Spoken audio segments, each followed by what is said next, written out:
You're listening to the Revolution Podcast. Join us as we bust myths and challenge common assumptions, helping you to revolutionize your rooster experience.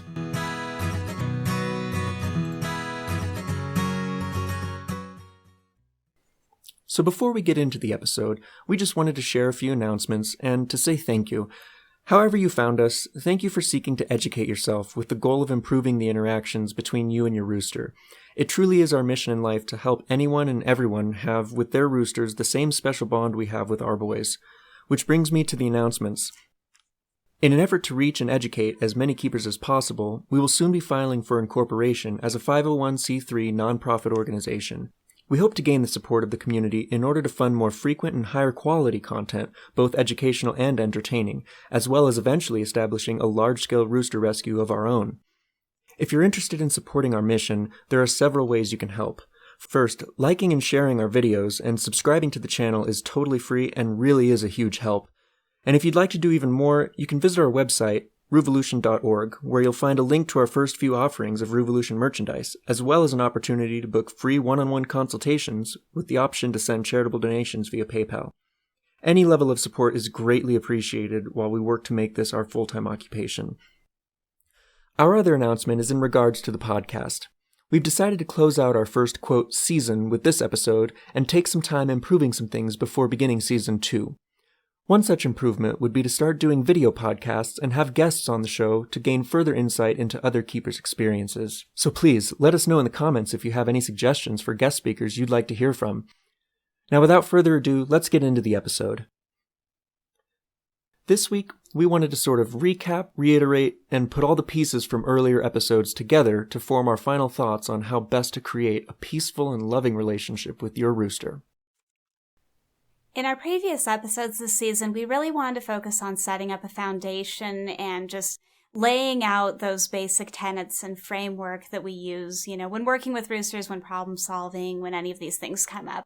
But where the rubber really meets the road is that integration, and it's that, more holistic approach of taking all of these things and putting them all together in a way that we can be adaptive, we can be creative, and most importantly, we can be intuitive when it comes to identifying what's going on in our flocks. Something that we harp on all the time is that, unfortunately, short of a one-on-one consultation, we really can't provide a single blueprint for solving any of this. So what we hope to do here is just kind of explain how all of these things support each other and provide some, examples of where we might be looking, in different kinds of situations, how these things would play into that decision-making process, and how we're going to use these tools to be able to interpret what's going on with our birds and what our best course of action is in response. So far this season, we've been very focused on laying the foundation and kind of establishing a framework for understanding the dynamics and just these nuances that underlie behavior problems and flock dynamics. So unfortunately, that isn't all that's needed. As we've said before, every circumstance is unique, and the solutions to those circumstances are going to be equally unique. So we do a lot of one-on-one consultation. That's a really good way to get help if you're dealing with something very complicated or that just isn't really seeming to benefit from the things you would expect to see help. But what we really ultimately want to do is we want to get to the point where we can, kind of be our own flock therapist, and we can assess these things and troubleshoot them ourselves. And that's going to require putting all of those tools together, all of that understanding, and really developing a great flexibility when it comes to working through these issues. There are things that we've mentioned so far this season that will work flawlessly, on the first try for certain birds. And there are things that won't have an effect for others. And there are things that will maybe even cause a boy to become more anxious. And it's so important to be able to recognize the feedback they're giving us. So I suppose, another way to say what we're doing with this episode is kind of explaining how all of those things that we've been discussing can be used to sort of turn things on their head when it comes to typical flock management and allow us to essentially put our roosters in the role of telling us what those answers are and guiding our responses rather than the other way around. Yeah, so just to sort of quickly recap, what those previous episodes were about and how we're going to put them all together. This goes back to looking at every situation with a different point of view, rethinking what respect actually means to you as a human, and especially to a rooster. Changing your expectations, understanding that they are capable of so much more, emotionally and intellectually than we previously thought. Maybe viewing them a little bit more like a pet instead of livestock, and letting that influence the decisions you make for their care. Understanding that roosters have some incredible abilities that, we can hardly comprehend as humans, and that massively impacts and influences how they perceive the world, and especially how they perceive us. Better understanding rooster language so that we can understand what they're communicating to us, and so that we can also communicate better with them. How to tame animals in general, but roosters specifically, using things like fear extinction training, and, communicating with eye contact or not. Recognizing fights in the flock and whether they're a healthy interaction or a dangerous one that we need to intervene in. And ultimately, all of this comes down to seeing things from their perspective so that we can better interact with them and not pose a threat.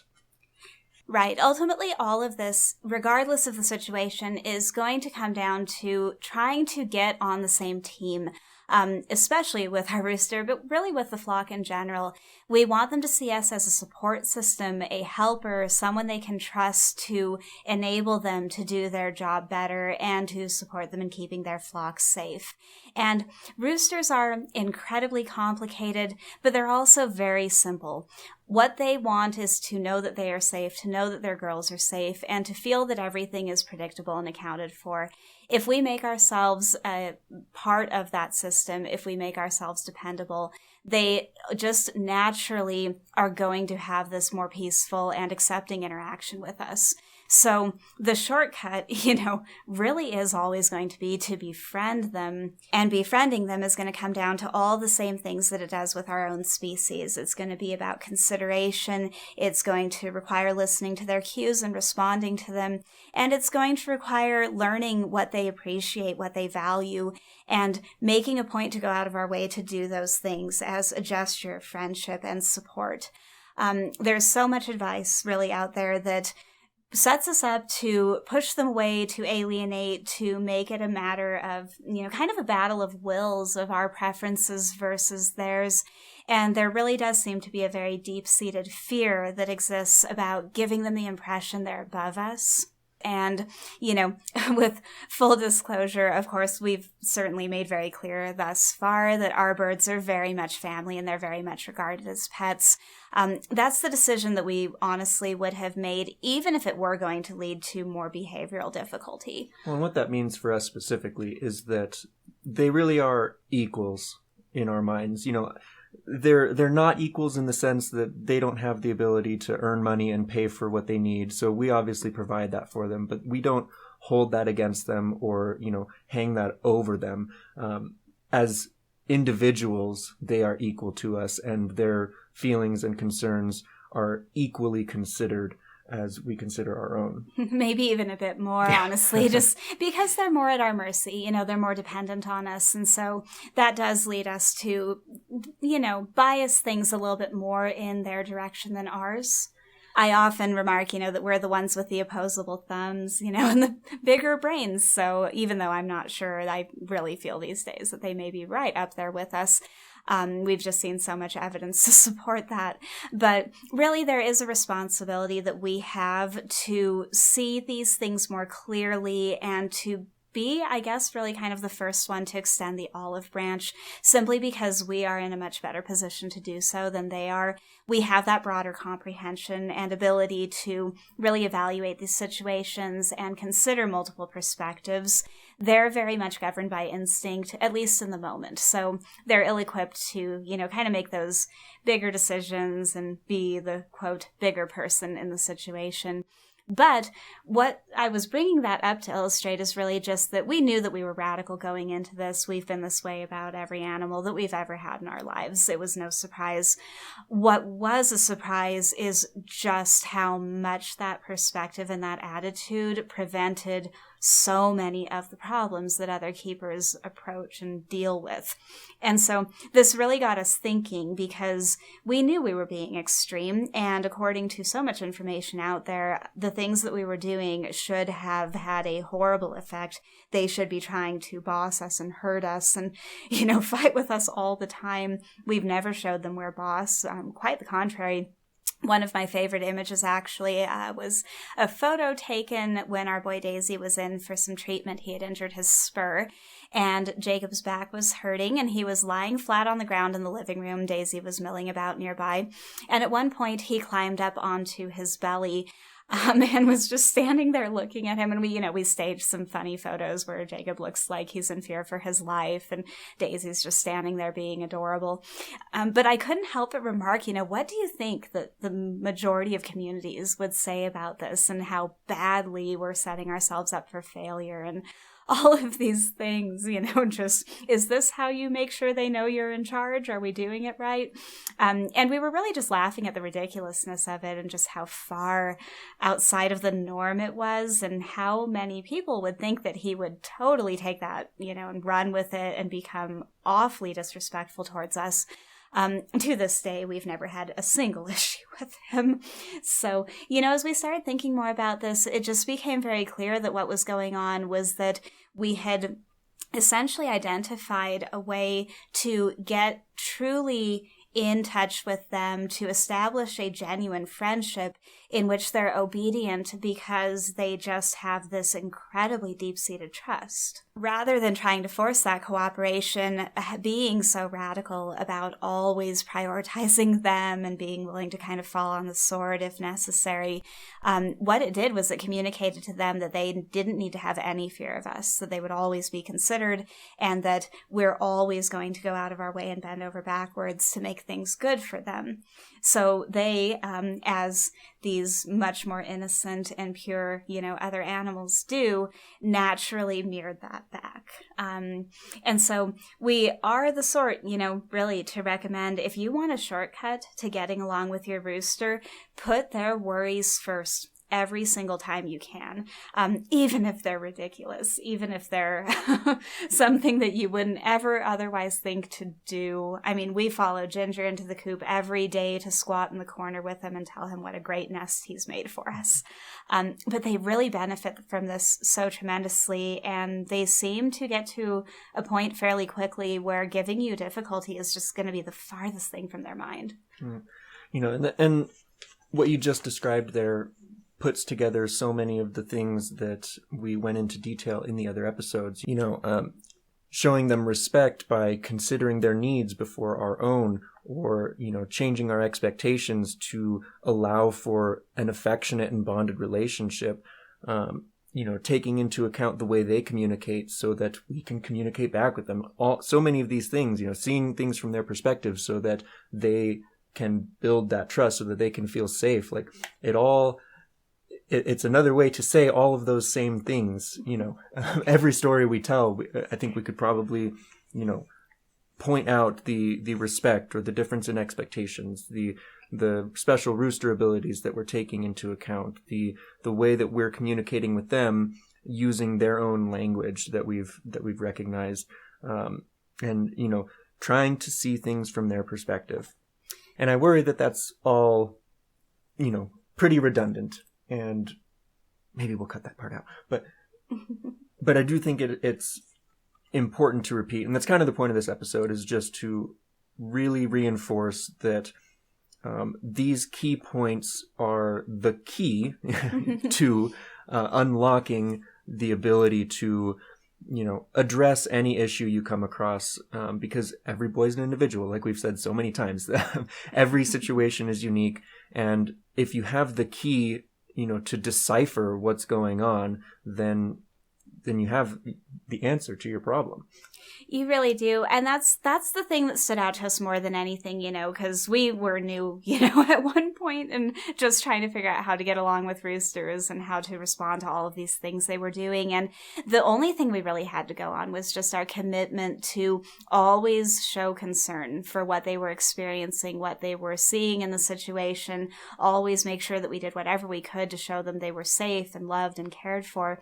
And so, flash forward, they're 2.5 years old, and here we have a whole flock of roosters that have just no defensiveness towards humans. We recently had, I think we mentioned in a previous episode, a solar salesman come by the house to talk to us. And like we always do, we told him, hey, you want to chat? You just got to join us with the chickens. So he did. He came out to the rooster run and they were just perfectly content. We've had people come in and the boys jump right up on their lap within seconds of them sitting down. So, you look at this and you kind of marvel, and we get it asked a lot, what on earth did you do for them to be so cooperative and so friendly and so gentle with you? And when you reverse engineer it, that really is all it is. It was just that we were always more concerned with thinking of what they'd benefit from, And I think a big part of that maybe doesn't get mentioned as often as it should is that we got kicked too. We got bitten as well. Oh, yeah. We have dealt with the pain and the injuries and the frustration and the, personal offense, the feeling of a personal attack that, we've poured our love into these boys, and sometimes mistakes happen, but we have dealt with that pain as well. And that's maybe we should have done a whole episode on that maybe is, not reacting to the attacks that do land, the mating attempts that tear the skin, or the spooked reactions that wind up, with a kick or a flog, that often leave a bruise, or, I think I fractured my wrist bone from intercepting one, sometimes puncture wounds from the spurs, and that can be really serious. I don't want to discount that at all. Yeah, keep them dulled. Please keep them dulled. But that, I think, is probably one of the biggest keys to them seeing that we're not a threat. It's that when they do inflict harm, we don't react. We don't punish them. We don't retaliate. It's not personal. And that having that attitude, having that, that energy and that vibe when they are confused and they attack and a kick lands and it hurts and you just stand still anyway, I think is one of the biggest factors in the relationship that we've developed with our boys. And I know that a lot of you have tried exactly that, when you're trying to get close to your boy and he kicks you, you hold still, but he just keeps coming, and that can be really frustrating. But I can all but guarantee that continued patience with that method will result in him learning that you are not a threat. Like, I can just almost guarantee it. Yeah. And, actually, I love that example when you mentioned intercepting the kick. It's such a perfect illustration of what we mean, when we say putting them above ourselves. Anytime that we intercept a kick directed at another flock member, we know we're going to be the one getting hurt. We're signing up for it. But the thing is that they know, too. They know they were about to get hurt. They know they were about to get kicked, and it wouldn't have been comfortable. And they know that we put ourselves in the way to prevent any harm from coming to them. And it's these interactions that seem so subtle on the surface that over time build up to create just that remarkable bond. I've seen one of our boys cancel out of a kick when I tried to intercept it. This is the kind of reciprocation that we're referencing too.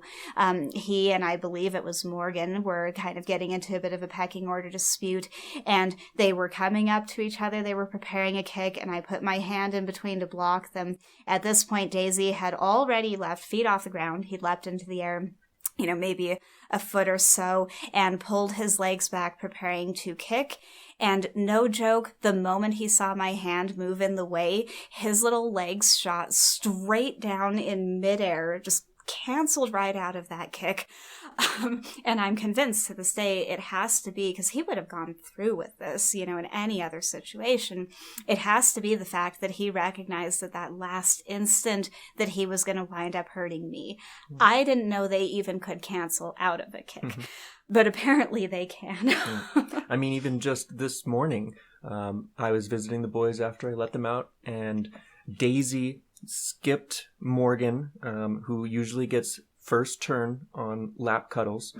Daisy hopped up on my lap, and Morgan did not appreciate this. He came right up and went to peck Daisy's, lower back area, to scold him for doing so. And I made it there before him just in time, and I intercepted that hard peck, and Morgan immediately took a step back. He went straight upright and just looked shocked. He's like, "Oh my gosh, I didn't mean to do that."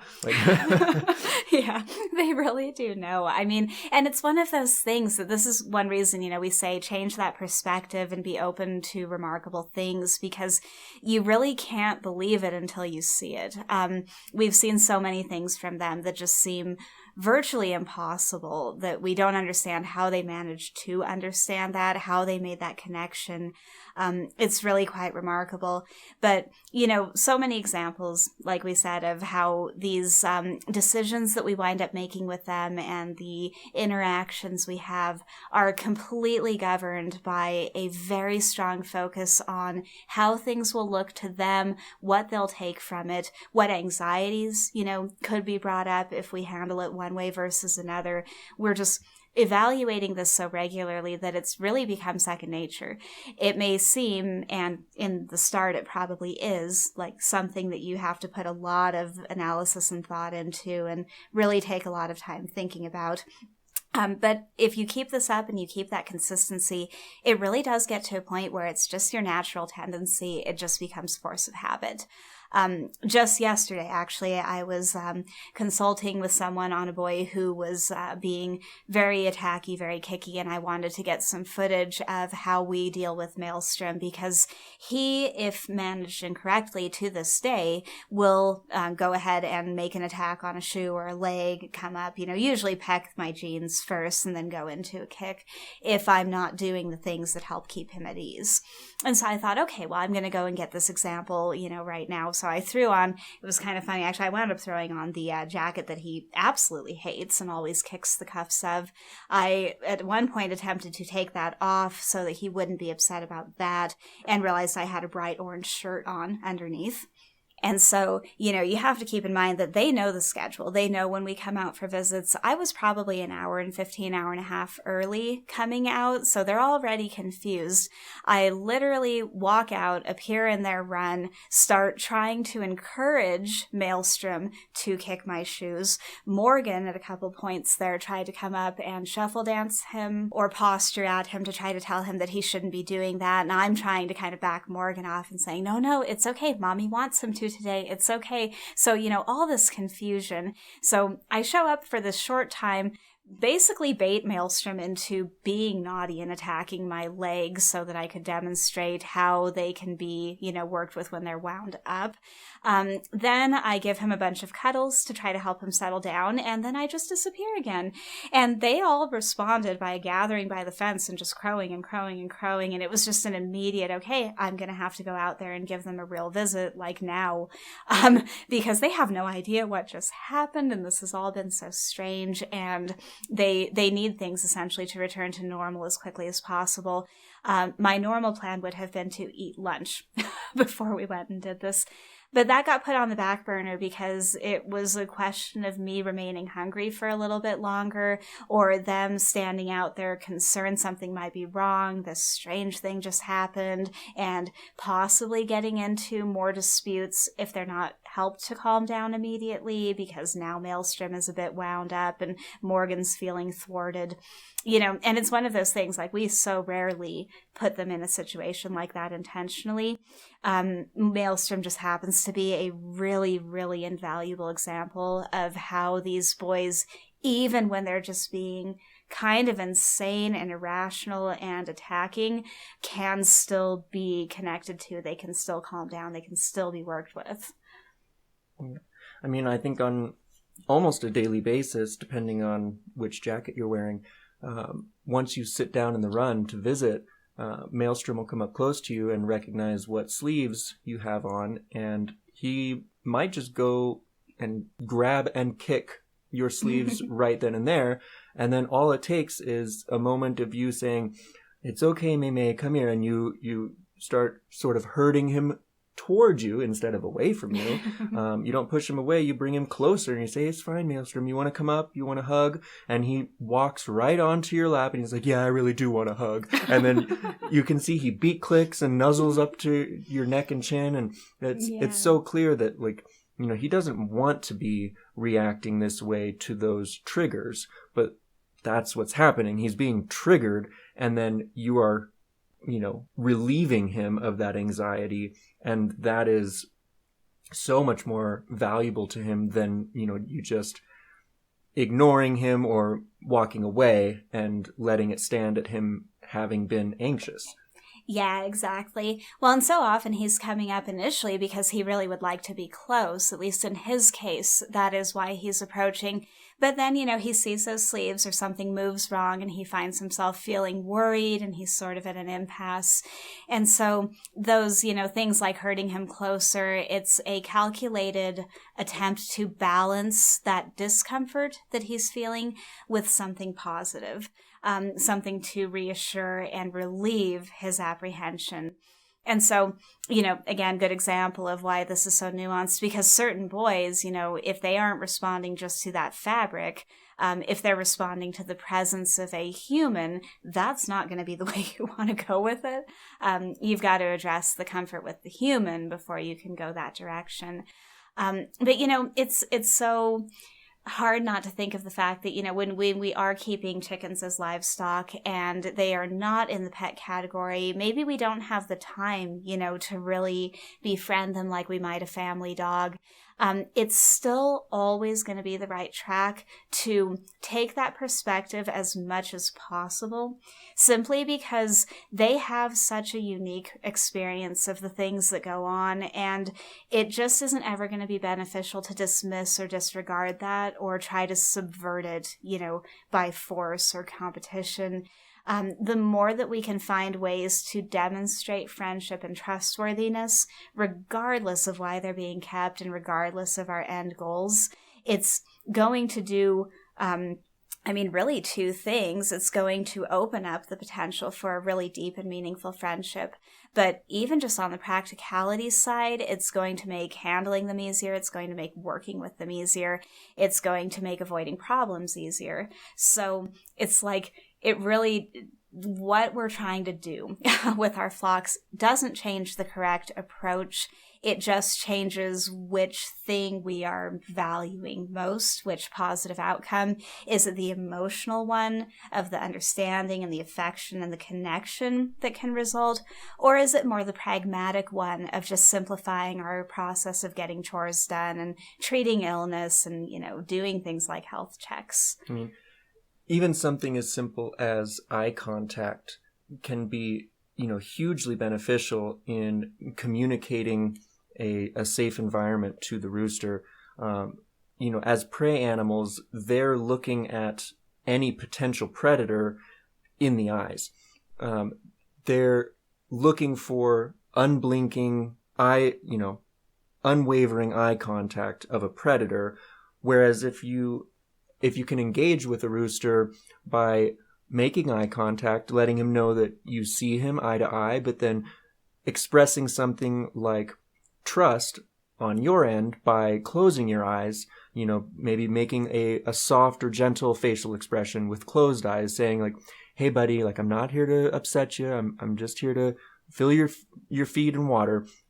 If you start with, you know, eye contact and then show him through your eyes that he can trust you. It may not happen on the first try, obviously, but it's little things like that they're looking for. Whereas if you're nervous, if you're coming in there thinking he's going to attack, and so you've got your eyes locked on him, he's going to be looking at you and he's going to see that expression in your eyes. He's going to see, you know, that vibe, that energy that you have just through your eyes. The fact that you're on high alert and that you're expecting something to go down, so you're ready for it. And that's going to put him on edge. Yeah, absolutely. And if you watch roosters, when they are anticipating a possible conflict or, rivalry with another rooster, they're notorious for doing this, where they'll just kind of, either pretend to find something on the ground or just kind of passively walk by. But you can see that they're locked on and they're watching their every move. And that really is kind of a precursor of, I'm ready to go if you are. And so it's so easy out of just fear for us to wind up sending these kinds of signals. It's really important to watch, how do they stand when they're peaceful and content and feeling safe? How do they make, their vocalizations? How do their eyes look? How do their feathers look? What kinds of activities are they doing? We often do things like preen our boys' feathers, just sort of picking them up like they would with their beak and running them through our fingers, or if they have feather casings that are in a position, to safely come off and they can't reach them, will help with that. So looking to these bonding activities that they show to each other and using that as a way to express that same fondness and that same level of comfort with them really goes a long way too. It's just very, very easy to fall into the trap of sending these wrong messages to them. And if we're not really paying close attention, it's so easy to miss that we've even done it. So a lot of these, supposed attacks out of nowhere really were set off by something we did. In the same way, we've talked about how even just watching flock interactions, so often the violation another flock member engaged in is so subtle that we wouldn't even catch it unless we go back and rewatch footage, sometimes slowed down to see what exactly happened. Sometimes we still can't even figure it out. Sometimes these things are nonverbal. There's no apparent body language that we can pick up on. Like we said in another episode, they can have full-on conversations for like minutes at a time without moving a muscle, just staring at each other eye to eye. And, it's not like they're frozen, not communicating anything. They're just speaking a different language than we are. Yeah, it really does appear that way. There's definitely something they're trying to hash out when they do that, where they just approach and they'll stare at each other until one of them just, I guess, finds it to be an appropriate time to kind of look away or go back to their activities. In most cases, though, and I guess I could at least say in very, very many cases, we are actually eventually able, to look at that situation that initially seemed completely unprovoked and figure out what did set it off, which is why we do assume, that in those ones where we aren't seeing that trigger, there is one. We just haven't found it yet. So it really is so critical just to recognize that the things they're doing are always for a very legitimate reason, even if it's not one we can see or understand, even if it's just something like their health, has an issue, or they're, dealing with some social pressure. They form very deep friendships within their flock, even bachelor flocks do. And it could be something as simple as they're in a bad mood because their friend went off and hung out with a different boy that day and ignored them, and they're feeling hurt over this. The level at which they are soft, sensitive beings is just absolutely astonishing, especially given the tough facade that they like to put up. But they're incredibly emotionally sensitive and incredibly easily wind up with hurt feelings over things that we might never expect to cause them any problems. So, we've used a lot of examples of our own boys' behaviors and how we respond to them. And, we've given a lot of information on how other people should respond to their boys. But in reality, it doesn't always work out quite as smoothly as we would maybe like to see, or as quickly as we'd like to see. So, what are some of the more common examples of the issues that others are seeing in their flock or with their specific boy that maybe we could talk about and address as if they were our own? Right. Well, so I had one, it's kind of a minor one, and I won't give any names because I haven't spoken with their keeper to confirm whether they'd want that shared. But essentially what was going on is that one of the flock members came down with an upper respiratory infection. So they had gone out to the coop that morning and noticed that their rooster wasn't crowing. They opened the coop door to find him, kind of standing over her, and she was clearly, having some difficulty breathing and feeling awful. And they remarked, that he didn't even attempt to defend or stop them from picking her up, that they really felt like he knew they were there to help. So they shared with me that this boy and his hen had been incredibly bonded from the time they were just itty-bitty. He'd escort her to the nest box and, check on her throughout the day, spend time with her all day long. Just very, very attached, very close. And that once that hen was taken inside, he just was kind of not himself, moping around, not crowing, clearly seemed concerned. And so we were sort of trying to brainstorm, how can we help this boy to understand what's happening? Because that's a really difficult situation. There's a huge danger, that a rooster might interpret that as you stealing their girl. And maybe the next time you show up, they're afraid you're going to take another away and she's going to disappear. He did seem to understand that help was needed, but he may not have recognized, almost certainly didn't recognize, that help might mean separating her from him for, a couple of weeks while she heals. So we talked back and forth and, kind of got a game plan in order. Initially, I had encouraged to bring him in to see her if whatever she was dealing with was confirmed to be non-contagious, which at the time was not determined quite yet. But of course, still worrying about, well, what on earth can be done if it is? If he can't come in and visit with her and she can't go out to the flock, how are we going to keep this attachment strong? And how are we going to let them know that each other are okay? And so finally, just kind of grasping at straws, it was like, well, show him through the window. Like, bring him up to the window, let them kind of see each other, visit through there. No one's going to be exposed to any kind of illness, but it will at least help him to understand that she is alive, she's all right, she's somewhere safe, and she hasn't just disappeared. No predators have taken her. All of these good things. And so that's another thing where, knowing their capabilities really aided in that problem solving, because what it was really hinging on was this idea of object permanence, right? Once you've looked into a lot of these studies and really dug into what chickens are capable of, they've confirmed that they have object permanence, and this means that they understand that a thing is around even if it's out of sight. And we had actually used, similar tactic to keep our head hen in her position when she had to live in the house for an entire month. Just by bringing her out each day and it's them seeing her leave with us each day, then coming back again, they were able to piece together that she wasn't gone. She was just wherever we go when we're not with them, and she would be back. And they did. They literally held her position for her. And even after a month, we had no integration issues. Returning her to the flock was literally as simple as just taking her out for visits with us and letting her stay when we left. Zero conflict, zero problems. So, sometimes we have to get creative. Sometimes the best thing, the thing that would be most ideal for solving the problem, isn't feasible, for whatever reason, whether it's danger of cross-contamination or sharing of germs, or whether it's, the layout of our house. There's so many things that can throw up roadblocks.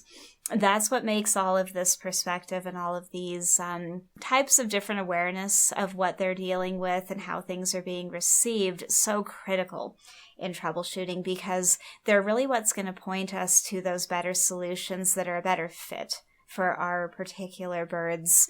And anytime, really, that we're just kind of applying any broad brush approach, we're going to be at a pretty significant risk, because the odds that the bird that worked on is exactly like our bird and there's nothing else we need to account for are pretty much slim to none. But, so that one with, the rooster and his hen, just a really good example of how these unexpected challenges come up, and some really awesome things are possible when you're willing, as his keeper was, to care about how he was feeling about this, what he was going through, what he would be thinking, when she remained gone day after day after day, and really respecting him by honoring that deep connection he had with his hen. Sadly, there are quite a few keepers out there who would take an approach that would be much closer to, they'll be fine, they'll get over it. And she could have, and he probably, would have lived, and she probably would too.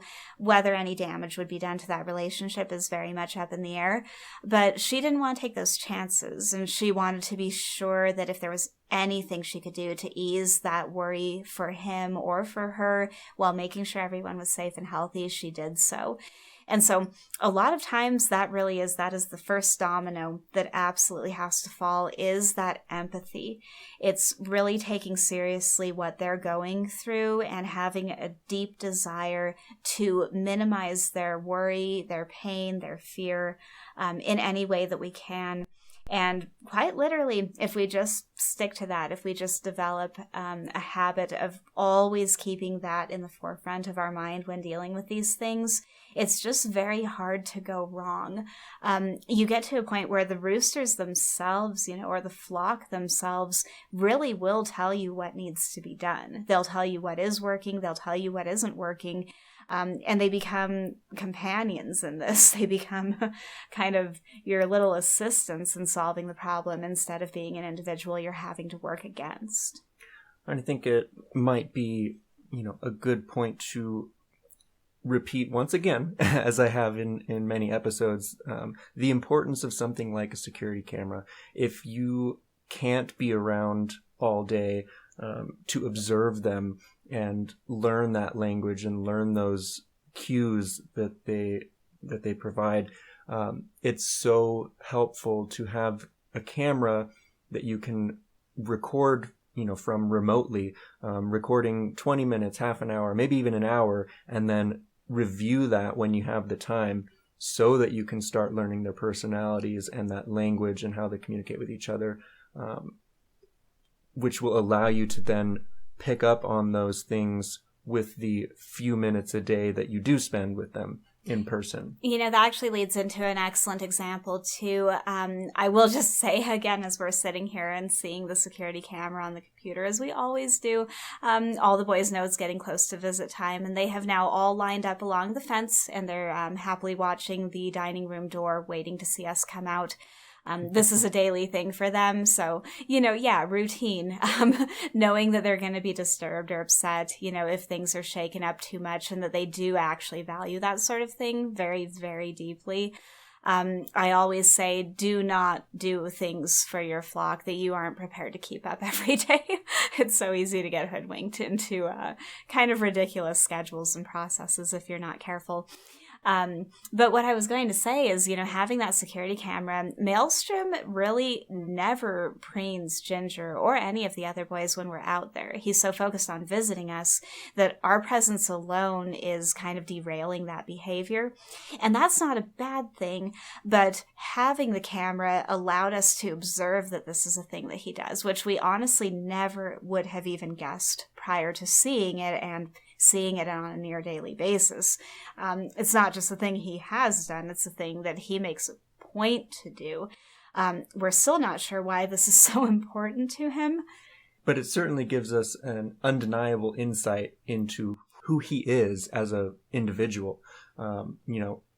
What we see from him in person is a highly anxious, sometimes triggered, sometimes kicky or bitey bird who does like to get the cuddles too, but that's something that we always deal with is, that balance of his anxiety and comforting him and his anxiety. But when we're away from him, he is this caring and loving friend to these other boys, and, letting that influence how we see him impacts how we treat him and how we care for him so greatly. Yeah. I mean, that is Maelstrom. He cares very deeply. That's why he overreacts to scary things, and it's why he goes out of his way to be doting and caring to his brothers.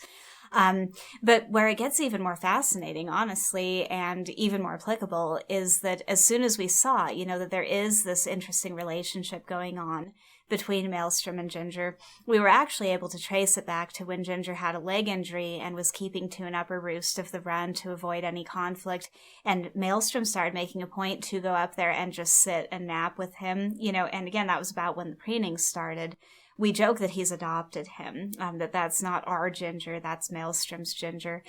But because we tuck them in at night, we've also seen, he stretches his neck out over his back at night, and Ginger will do the same to him, even if they've been kind of not getting along great that day. It's like they still always go back to this really deep bond. But that has enabled us to support Maelstrom, because now we know that Ginger is very important to Maelstrom. He's concerned about his comfort, his well-being, even that his feathers are in good condition. And so if I'm holding Maelstrom and giving him cuddles and Ginger goes off to an area of the run or the coop that he isn't visible, a way that I can support Maelstrom and show that I care about him is by removing my arms and saying, oh, do you want to go see what Ginger's doing?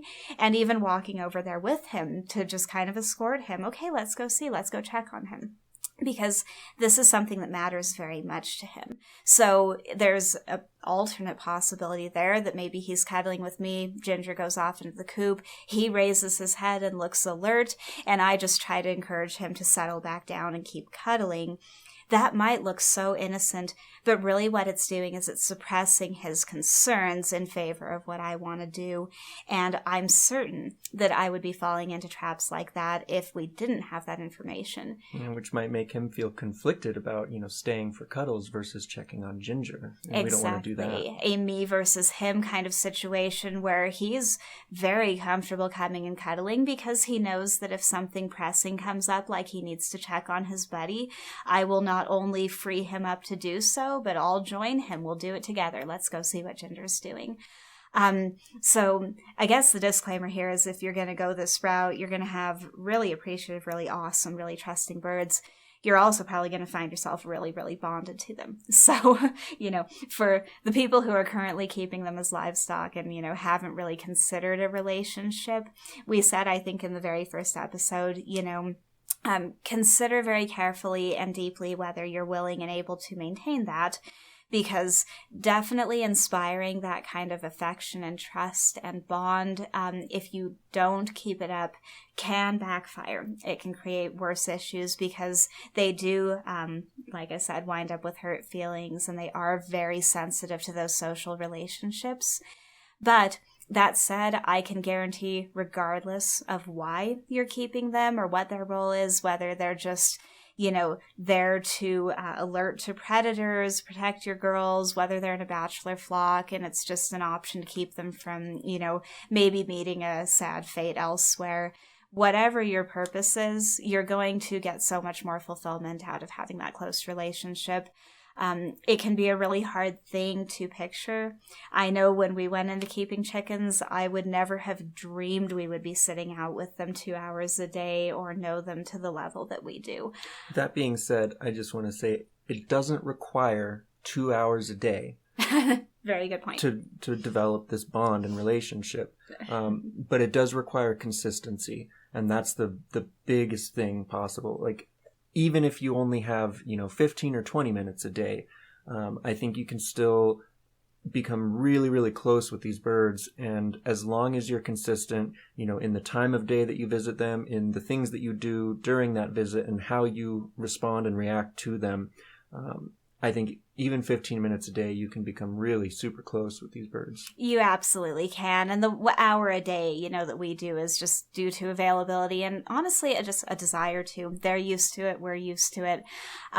So we do think the more the better, but really it doesn't take long to show concern and empathy and consideration. So I would be willing to bet even within 10 minutes of being out there, some situation would come up where you have a choice whether to acknowledge their cues and show them you care about them, or kind of just go ahead, with whatever's being done, even if that's just stopping to greet and acknowledge them before going into the coop to collect the eggs.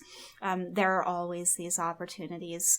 So it's absolutely something that's easily available, and it really is, I think, the biggest key to all of this. If you can always approach those interactions, those challenges, whatever might come up, with a mindset that above all else is focused on how can I help with what you're dealing with. How can I be a friend to you? Yeah. How would you respond to your friend if your human friend if they were going through a tough time, or if if they did something that inconvenienced you, how would you respond to them? Would you be, annoyed and take it personally, or would you, be polite and helpful and courteous? Yeah, it would be almost like, if they called you in the middle of the night and woke you up when you have to be up early for work, but they did it because they were afraid someone was breaking in.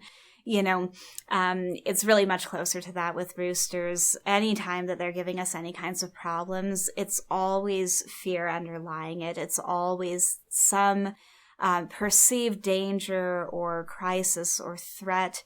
And once you can really see that, once you can really understand through watching their behavior and through looking into this more deeply that they're never doing it out of spite or to be malicious, it's very hard not to view it with empathy, because the world really is such a scary place to them and they have such a big job.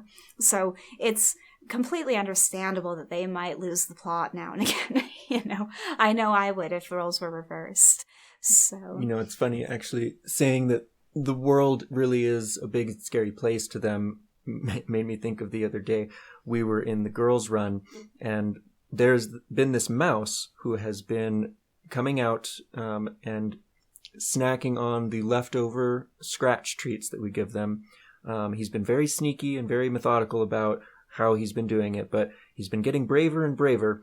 And I was taking a video of him doing this, and I had it down at ground level, at mouse level. And then during this video, one of the girls, it was either Topaz or Petra, stepped up onto the platform right next to where I was filming. And from that perspective, it looked like a giant dinosaur. That's how the mouse is perceiving a chicken, right? And then just one step further, that's how a chicken is perceiving us. We're so huge to them, and the world is so much bigger to them than it is to us. And that difference in perspective influences just everything. Everything, absolutely. Yeah, well, I mean, really, the fear and the attacks and things, those are totally predictable. Those are completely understandable. What's mind-boggling is how willing and able they are to put that behind them, push that aside, and get in there and become friendly and become bonded and trusting with us. I don't know. I sure don't think that I would have that level of trust or openness to do the same. I've really always felt like that's got to be such a difficult thing, and they do it with joy, they do it with regularity, really the moment they're given a clear invitation to. But man, yeah, watching that footage with the mouse, the moment that claw came over, I literally gasped and went, oh my gosh, because yeah, it was horrifying. It was so scary looking. Mm-hmm. And yeah, just again, those differences in perspective. And I even remarked at the time, it's just so funny that to the mouse, they're this terrifying, massive thing. But to us, we're like, oh, it's the fluffy little girls. They're so cute. It changes everything. It really does change absolutely everything. And especially that response, that mouse was not about to come up and try to snuggle up with them or give them pets. And I don't blame him one bit. Yeah. But they're the mouse, they're the mouse and we're the chicken. And I'm sure it'll seem a little redundant. And, I used this example in one of the earlier episodes that, if some super giant alien race came down to Earth and, they're, let's say, 50 feet tall, and they just start stomping on our buildings, stomping through our neighborhoods, we would be absolutely terrified. Things would be going nuts. We wouldn't want to get stepped on. We wouldn't want to get seen for sure. We wouldn't want to be targeted by that, giant individual. But if that giant individual stopped, was careful, tiptoed around our cities, bent down, crouched down, got down to ground level to look us in the eye and, didn't fight back when we, tried to hit him or, shoot him with our guns or whatever and, defend ourselves. Once we recognized that this giant, dangerous being was, trying to be friendly, we would be more, we as humans would certainly be more open to, communicating with them in a friendly way. So if we can just really apply that to the chickens, roosters or hens, and understand that we're starting out as a giant alien being that doesn't speak their language, and we have to do those things in order to make them feel safe and comfortable and willing to engage with us. It just opens up a world of possibilities. I think I said that line verbatim in a previous episode. Well, it just is so true. It's something that we should always be thinking about. And it's so easy to send, bad communication. It's so easy to misunderstand what they're saying for them to misunderstand what we're saying. But having that framework, and just kind of thinking about what would we be looking for, to feel reassured, what would give us cues that everything is okay and that they mean us no harm. And then really just trying to replicate and imitate those things. And it's honestly such a fun process because you do get to know your birds so well, and you get to know the things that each of them really appreciates and seeks out and provide that for them. Again, it's one of those things that until you've really experienced it, it's hard to even really explain or put into context. But it is something that, we've seen time and time again with ours. Every time they're having difficulty with something, every time they're struggling, even when we've brought new birds into the flock, that really is all it takes. As long as we can get ourselves on that track and we can be looking for those opportunities, not just hoping, that things get understood properly, but actually looking for opportunities to send the right messages and really relishing those difficult moments because we are using them to send a reassuring message or to defy a negative expectation. Those birds might see you approaching and they start getting wound up and pacing, and you notice this. And so instead of coming into the run right then, you back up a step and squat down and speak gently to them. And things like that mean the world to them because as they're seeing you approach, they're in that instinctual brain where they're going, here's this large thing. They might be coming for my girls. They might be coming for me. I don't know what's happening. And they're starting to get into that panic mindset. But then as soon as they express that, you step back and make yourself smaller and say, hey, it's okay. I'm just here to say hi to you guys. And they're struck by this. They're going, whoa, that isn't what I was expecting. And it makes them take note. So instead of going off on that kind of domino effect, reflex warpath that's programmed into them, there's like this, this detour, this bump in the road that makes them go, hold on, and gets their logical brain thinking on it. And that's where they can start making these connections. So it really all does come back to taking the cues they give us and not judging them, but harnessing them and making them part of that toolbox to get the message across that we need to, and to really lean into that friendship. Absolutely. So once again, I'll repeat myself. It all comes down to respecting them, maybe redefining what respect really means in your head, changing your expectations for what they're capable of, both emotionally and intellectually. Considering applying maybe more of a pet keeper mindset instead of a livestock keeper mindset. Learning their language and their special abilities and how that affects their perception of reality and how you can communicate with them in their special perception of reality. Taking into account their perspective and using it to determine every single interaction you have with them it's the secret to how to befriend a rooster or any animal for that matter. But if you haven't listened to the previous episodes that go into each one of those things in more detail, we would highly recommend that you do so. I know some of it can get a little lengthy and repetitive, but having the insight and the different examples on each of these subjects and how you can apply them to your unique situation really is going to be that critical factor in solving your issues with your roosters, both more quickly and more long-lasting. So I guess this is kind of the takeaway, of the whole season. And it's honestly something that we could have come out with in episode 1. We could have opened with, the secret to raising friendly roosters is to prioritize their concerns above yours. And it would have sounded, insane and radical, and I'm sure we wouldn't have been able to easily defend that position. Unfortunately, it's kind of a common theme for many who subscribe to those kinds of philosophies to not be entirely reasonable. But what we found, in raising our boys really was that it all traces back to that. It isn't just the emotionally sensitive way to do it. It really is the most effective. And that's, kind of to be expected when things are actually the best way, when they are actually true and effective. You really would expect that it's going to be the same solution regardless of where you're coming at it from. So it's a really weird situation in that the things that drove us to do it are definitely not something everyone else is pursuing or, tracking or interested in pursuing. But the outcome we got is very, very noteworthy. And we've been able, since to trace all of that back and see clearly how those decisions led to it.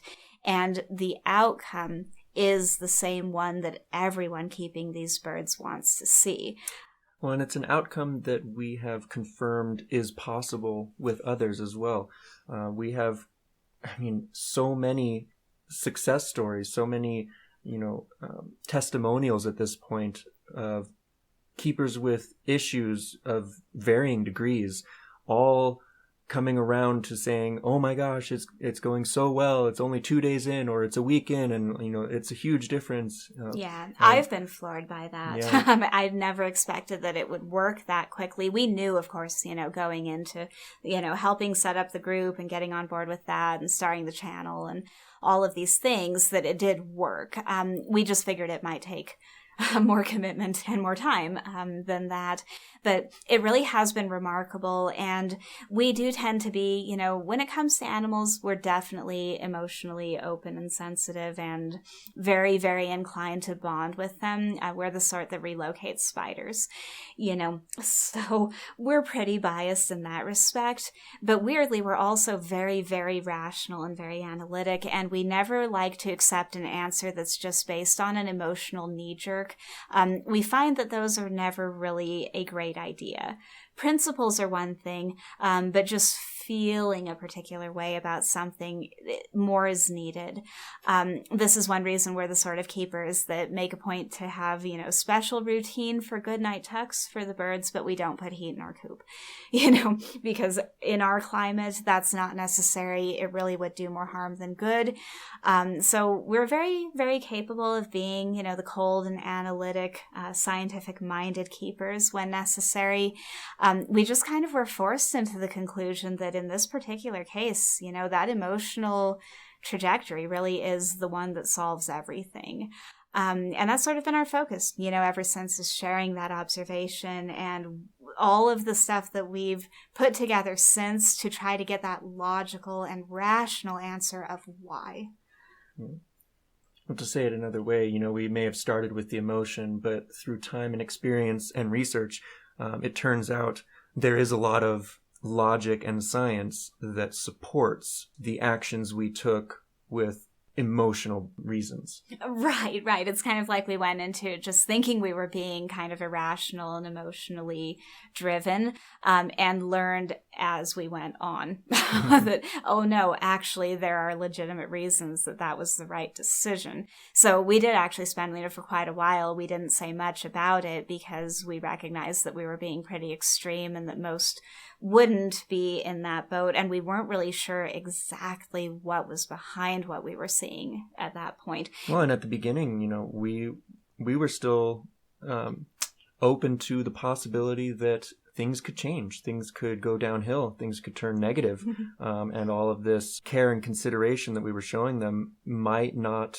be enough, that we could wind up with conflict every day that we have to deal with. Yeah, even aimed at us. It was really an interesting evolution because I can remember that. I can remember when we were starting out and, really taking seriously that it could be in our near future that we go into that run and we've got 4 mature roosters attacking us every single day. And then, we were counting down, as so many do, to when they would be, hitting puberty, and we're watching for all of these, they're supposed to turn mean, they're supposed to turn mean. But also kind of in our own minds, refusing to accept that. Just, what, if they do things that look that way, we are not going to take that as the answer and we're going to get through it. But still, still anticipating having to go there. I can remember counting down until they turned 1 because that was the cutoff. If they make it to 1 and they're still nice, you're in the clear. Of course, we've since learned that that's more up in the air than that. That's an average, and it's not just this black and white, goalpost or finish line, kind of thing. But I can remember being so delighted on their 1-year birthday, like, we've made it, we did it. Just so many things, so many of those kind of developmental milestones that in hindsight, we see why it went the way it did. But at the time, we really weren't sure. We were kind of on pins and needles too and waiting. And it was really the fact that we never did see those things that made us start thinking more analytically about this, and trying to figure out, okay, what is really going on here? Because when you've been told that roosters will just turn on a dime and become aggressive when they get hormones, and that if they're not, being mean by 1 year, they never will be, but they almost all by a year old, they're going to be jerks. We just that didn't line up for us. That wasn't even remotely our experience. So at a certain point, we kind of had to fall back and go, okay, it's really not quite enough to just say, hooray, apparently we lucked out. We figured if our boys can defy that expectation, they're not unique, not like that anyway. Other boys can do the same. And if this is something that we've seen proven, we have got to figure out what's fueling it. We've got to figure out how it can be replicated.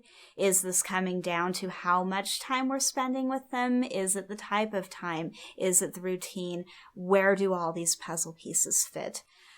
So that's kind of that, reverse engineering that I referenced earlier of, following the heart to the outcome and the goal, but then realizing once you get there that I really need a map. Because, at the time we were getting a lot of questions. We had started sharing, some photos of just our boys being cuddly, really not even fully realizing how unusual they were at the time. And we were getting so many people saying, what did you do? How did you achieve this? And it became clear that there are a lot of people out there who are struggling to get, to that destination. So that really set us off on this whole track of needing a better explanation. And the Roovolution was born. Yeah, originally a joke, originally just a reference to the immense amounts of time I was spending talking about chickens and how amazing roosters were on social media. But, all kind of came full circle.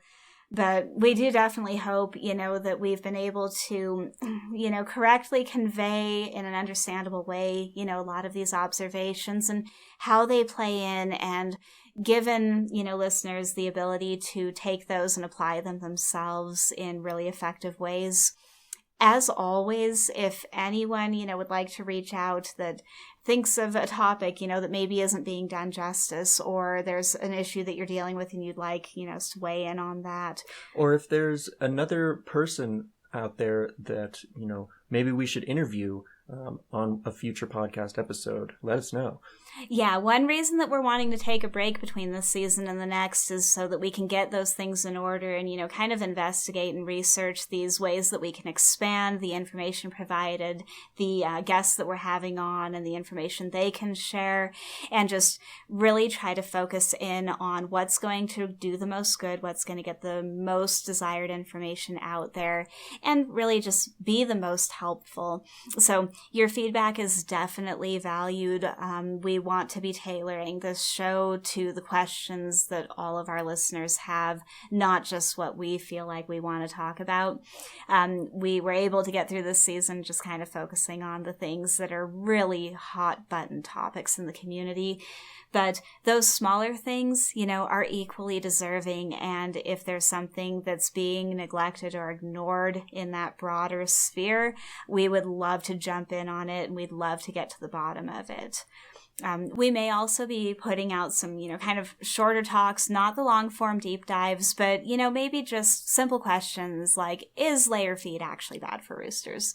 And just maybe something about 10 minutes long that can just answer that question and provide some resources to look to. So keep an eye out for that. We do plan to take a break before resuming the real deep dive episodes, but that doesn't mean we won't be putting anything out there at all. If we come across a subject that clearly needs some clarification or is requested, someone's confused on and wants us to touch on, we've got no problem putting something like that out, just kind of on a case-by-case basis. Definitely. And with that, we'll end this episode and season 1 of the Revolution podcast. Once again, we thank you so much for listening, and we do hope you'll join us for season 2. We'll be sure to make an announcement before it premieres, so keep an eye out for that. But until then, take care.